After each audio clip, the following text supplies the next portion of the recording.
Commonwealth says thank you to Her Majesty of Britain to thank all of the essential workers on the front lines during the pandemic, as well as leave an inspiring. There may be a, quote, weight limit on the chairs, especially after Christmas dinner. Of Wales stepped out at the Trooping of the Colour, a British military ceremony celebrating the... Many amateur photographers, I do occasionally experiment with editing. I wanted to express my apology. Featuring a cape and gold embellishments. In addition to her headpiece, Typhoon, I'm going to tell him it takes 8 years and a lot of hard work. But if Louis' life and legacy before revealing that she would have been troubled by the current state of the world, but noted how she always remained hopeful. Other times, they'll have more formal meetings, where the Queen will give intense one-on-one training about taking on the crown.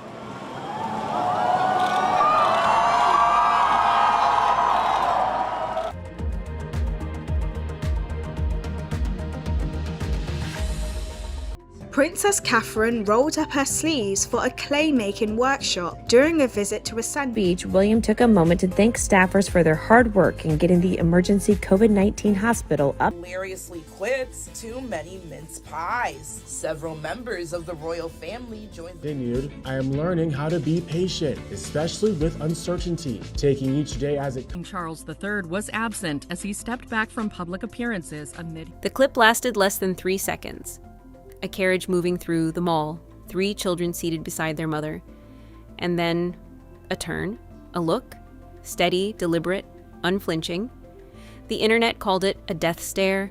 Millions watched it. Millions shared it. And most people assumed they understood exactly what they were seeing, a mother who was angry. But Rebecca English, the Daily Mail's royal editor and one of Britain's most respected royal correspondents, offered a different read. What the cameras captured at Trooping the Colour 2026 wasn't a loss of composure. It was the opposite. It was composure. Deployed with precision, in public, under pressure, exactly the way one woman spent 70 years teaching the world it should be done. If you want more deep dives like this, make sure to subscribe to Royal Archives, because the real story of that moment isn't about Catherine's expression. It's about what that expression means, and who taught her that it was the only acceptable response. The protesters were from Republic. That detail matters. Republic is an organized anti-monarchist campaign group. They didn't simply gather spontaneously on a busy London street. They came with intent, with chants prepared, and with a deliberate choice about where to position themselves. Along the route where the royal carriages would pass.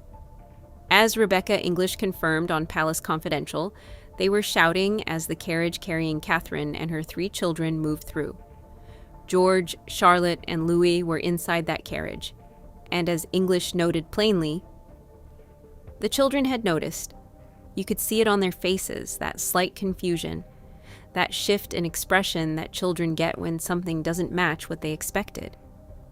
A celebration turned, for one uncomfortable moment, into something they hadn't been prepared for. Catherine turned. She looked, and she held that look.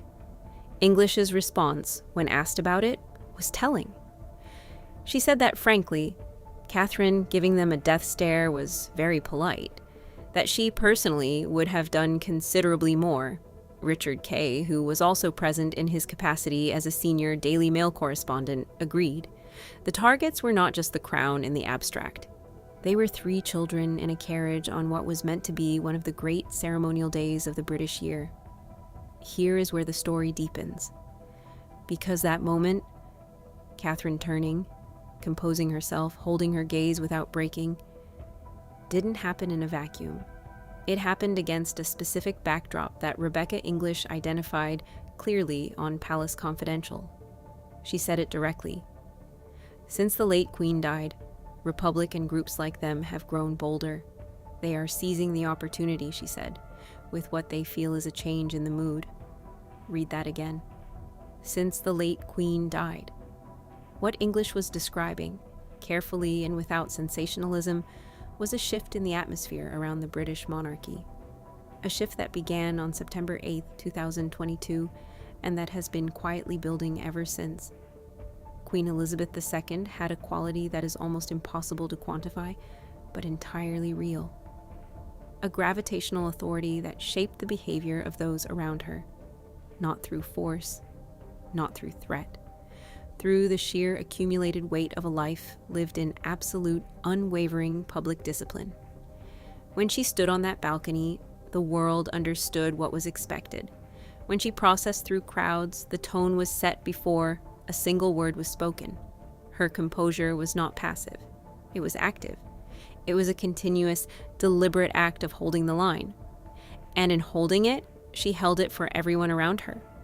That line, English was suggesting, has become harder to hold since she left, which is precisely why what Catherine did in that carriage matters as much as it does. William and Catherine have always been, according to those who cover them closely, deeply intentional parents. Rebecca English noted on Palace Confidential that the couple have always been very open with their children and talk things through with them, but she also acknowledged something important, that what happened at Trooping 2026 was not something they would have thought to prepare George, Charlotte, and Louis for in advance. The confusion on the children's faces reflected that. They hadn't been briefed for this particular moment. Think about what that means for a second. These are children who have grown up understanding, at some level, that their lives are lived partly in public. George is 13, Charlotte is 11. They have stood on that balcony, they have processed through crowds, they have been photographed since before they could walk. And still, a group of adults chanting in anger as their carriage passed was enough to register on their faces, enough to produce that expression. That particular confusion of a child who has encountered something they don't yet have the language for. Catherine had been briefed for it, though, not explicitly, not in a single conversation, but through years of watching, learning, and absorbing the one lesson that sits at the very center of royal public life, the lesson Queen Elizabeth II lived every single day of her public existence. When you are on display, you hold the moment, not for yourself, for the institution, for the people who came to witness something worth witnessing, for the children beside you who are watching how an adult responds when the world becomes difficult. You do not react, you respond, you do not escalate, you absorb, and you do not let the disruption become the story.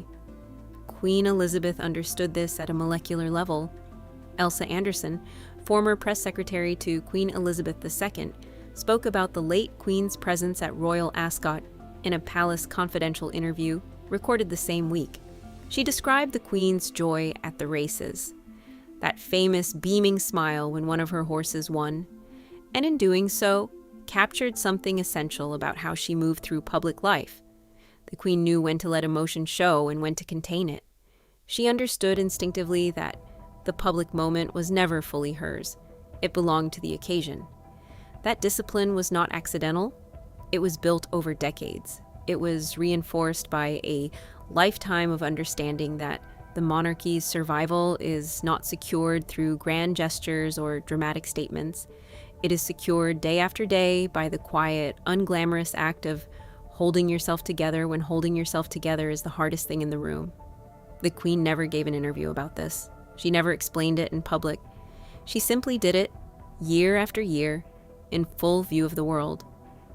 And she trusted that the people around her were paying attention. Catherine was paying attention. This is the part that gets overlooked in the coverage of that 3-second clip. Most of the online reaction focused on the expression itself, the angle of Catherine's gaze. Whether she looked angry or stern or protective, whether it was appropriate, whether it was a breach of royal etiquette or a justified response. Social media cycles through these questions quickly because they are easy questions to generate heat around. The harder question, the one that Rebecca English was pointing toward, without quite saying it outright, is what it means that Catherine's first instinct in that moment was composure rather than confrontation. Because it would have been understandable to do more. English said as much herself. Any mother watching that clip would have understood a stronger reaction. The children were in the carriage. They were visibly affected. The provocation was deliberate and targeted. And Catherine chose to hold the line. Not because the protesters didn't matter. Not because their right to demonstrate in a democracy was in question. English made clear that, as a journalist, she would defend that right absolutely. But because Catherine understood, in that moment, that her job was not to answer the protesters. Her job was to protect the occasion, to ensure that what George, Charlotte, and Louis took away from Trooping the Color 2026 was the ceremony, the pageantry, the meaning of the day, not the disruption. That is a very specific kind of discipline. And it does not come from nowhere. It comes from watching someone do it for 70 years. The Queen stood on that balcony through decades of political upheaval, personal crisis, and public scrutiny that would have broken most people. She buried a husband, navigated the fractures in her own family in full public view, and faced criticism that intensified rather than softened as she aged. She did all of it without breaking composure in public, without giving the disruption more space than it deserved. She did not do this because she lacked feeling. Everyone who knew her understood that she felt things deeply. Elsa Anderson, speaking about the Queen's love of horses and racing, described a woman fully capable of joy, the beaming smile, the warmth of genuine emotion. The Queen was not cold, she was disciplined, and she understood the difference between the two better than almost anyone who has ever held that role. What she was passing on, through example, through proximity, through decades of demonstrating what public royal life actually requires, was the understanding that the monarchy endures not through power but through restraint, not through dominance but through consistency. The crown survives because the people who carry it refuse to let a difficult moment become a defining one. Catherine is 34 years into learning that lesson. She has watched it demonstrated from a distance and then from up close. She has lived it through her own hardest years, the scrutiny of early royal life, the relentless pressure of public expectation, and more recently, the cancer diagnosis that she faced with a steadiness that left even experienced royal observers searching for the right words. Richard Eden, the Daily Mail's diary editor, was at Royal Ascot just days after trooping. He noted Catherine's presence there, her return after missing the previous year's event during recovery, and described the reaction of the crowd when her carriage came through. A ripple of applause, he said. A cheer that went round when people realized she was there. Rebecca English called her liquid sunshine. The response was not simply enthusiasm for a famous face. It was something closer to relief, a recognition that she had come through something difficult and was still standing, still present, still holding the line. English also noted something that speaks directly to this quality in Catherine. She said the dress Catherine wore at Ascot was one she had last worn on the Caribbean tour, a tour that at the time drew what English described as unfair criticism. Catherine re-wore it anyway, deliberately, without comment. It was the kind of quiet, confident choice that carries a message without requiring one to be stated. It was composure expressed through action rather than words. The same instinct that turned her head in that carriage on the Mall. That is what the death stare at trooping was, in the end. Not anger, not a breach of composure. The opposite. It was the proof of concept. The demonstration, in 3 quiet seconds on a London street, that the lesson the Queen spent a lifetime teaching had been received, absorbed, and was now being lived by the woman who will one day carry the crown herself. Rebecca English put it simply on Palace Confidential. She said Catherine turning to look was the response of any mother, that it was, frankly, restrained, that she personally would have done considerably more. But English also said something else, something that sits underneath the entire story of that moment. She said the protesters have grown bolder since the late Queen died, that they are sensing a change in the mood, that they believe the atmosphere around the monarchy has shifted. What Trooping the Color 2026 suggested is that the atmosphere has not shifted quite as far as they might think, because the woman in that carriage, the woman who turned, held the look, and then turned back to her children, has been paying attention for a very long time. And in that moment, in full view of the cameras and the crowds and the millions of people who would later watch that clip, she held the line. Exactly the way she was taught. The Queen's final lesson was never written down. It was never spoken aloud in any interview or documented in any memoir. It was demonstrated quietly for 70 years. In every carriage procession and every balcony appearance, and every moment when the world was difficult and the occasion still had to be protected. It is alive. The woman who will one day be queen has it. And on a warm June morning in London, in the middle of one of Britain's great ceremonies, she showed exactly what that means. That is not a small thing. In a monarchy built on continuity, on the quiet transfer of understanding from one generation to the next, it may be one of the most important things of all. Subscribe to Royal Archives for more stories like this, because the moments that shape the monarchy are rarely the ones that make the headlines.